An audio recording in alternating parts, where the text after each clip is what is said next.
Nigeria prepares for the presidential elections in 2019, A News reflects on the rhetoric and developments in the country ahead of the polls. To start with, a society that is civically and economically impoverished cannot be able to sustain democracy. So where we need to start with is to change the mindset of the people.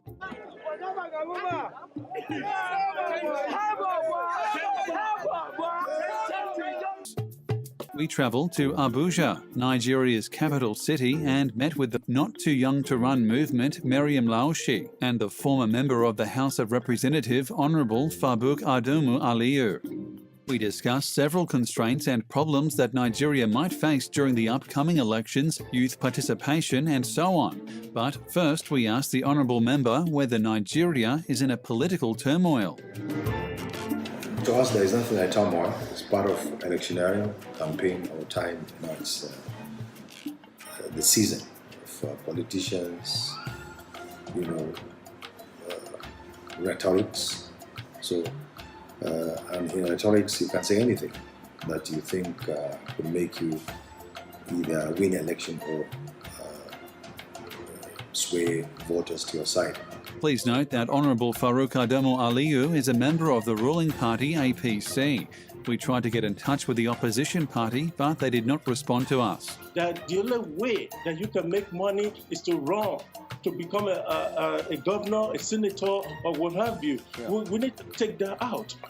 In previous elections, Nigeria faced violent conflicts following the polls as the youth take part in several demonstrations that turned into chaos and left several people dead and hundreds injured. Well, 2019 election, of course, there will be some crisis, which is normal with the elections in third world countries like Nigeria, because no matter how you do it, some people will not agree. Some people will, there will be dissenting voices in either agreeing with the figures or not, whether it's us in the ruling party or the other parties who will be in the election. But as a nation, as a people, those of us that believe in this country will try as much as possible to make sure that these kind of things do not divide us as a people. We've seen a lot of young people this time in 2019 coming out to participate actively in the political process.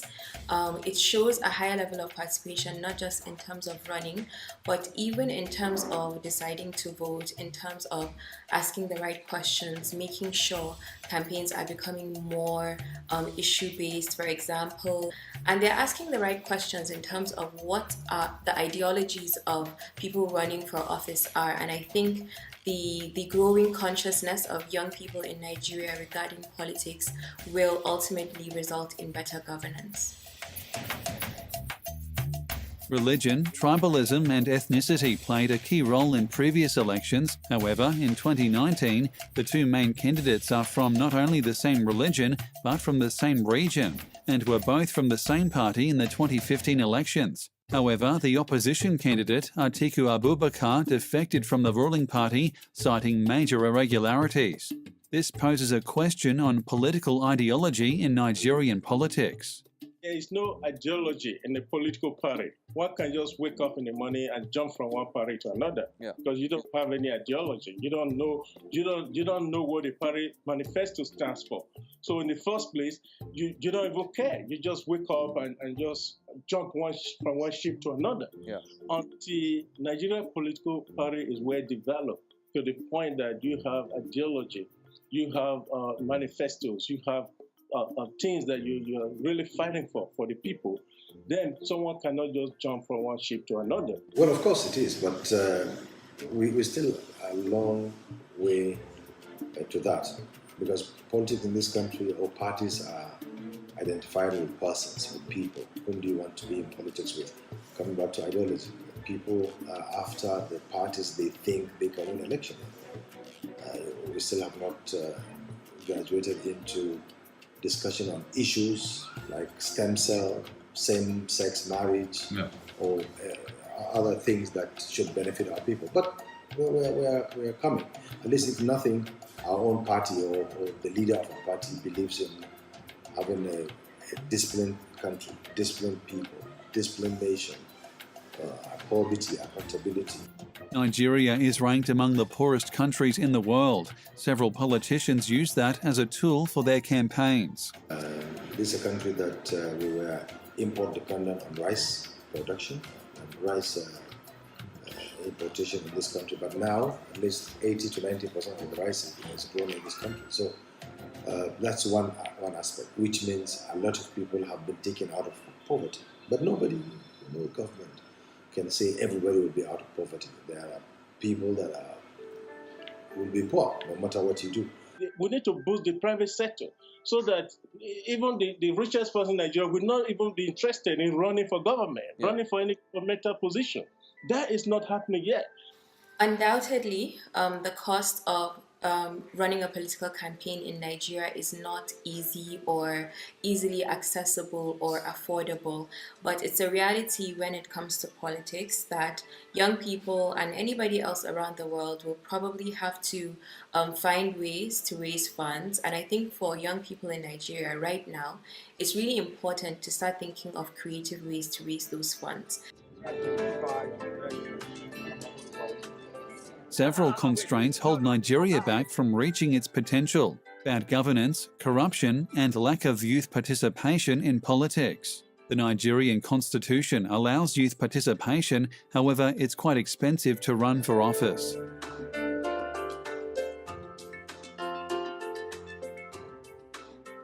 A bill or an act cannot be above the constitution of this country. Nobody stops anybody from contesting for an election. I honestly don't know why the youth in particular went for specifically a bill, or to say that youth should do this and that and so on. If the youth can put themselves together, they are the majority in this country. So and the age limit is from 18. There's a lot that I could say about advice for young people to be impactful in the political scene and atmosphere today in Nigeria. Young people really need to start asking the right questions. Even if we're not running, we need to choose leaders who will make the right decisions for our future. For example, not going into debt, trying to kind of manage our debt so that in the future we as young people don't end up paying for those things. We need to vote for a candidate who's going to prioritize education, someone who's going to prioritize job creation, and even ease of doing business for young people who are not interested in having a full-time or white-collar job where they can just decide to start a business. So the youth need to probably be more serious, come together, and put on their candidate in any party to compete, with us, the elderly ones, amongst them. And because I said the Constitution guarantees me an old man, a youth also. So if the old man defeats the youth, that's okay. And if the youth defeat the old man, that's also okay. So to me, we encourage them, let the youth come and compete with us. But we're not going to give the space for them to say, okay, because you're young, come. No, let them come and compete with us. We as young people really need to start making the right decisions on who we vote for. Do not let people buy your votes. We need to start advocating for more reasonable things that actually influence our future. So these are the things that young people need to do for now. And vote. Go out in 2019 elections, go out and vote. Join political parties and make your voice heard there. With the incumbent president Muhammadu Buhari facing the former vice president Alhaji Atiku Abubakar, the stage is set for a competitive 2019 election in Nigeria's democracy.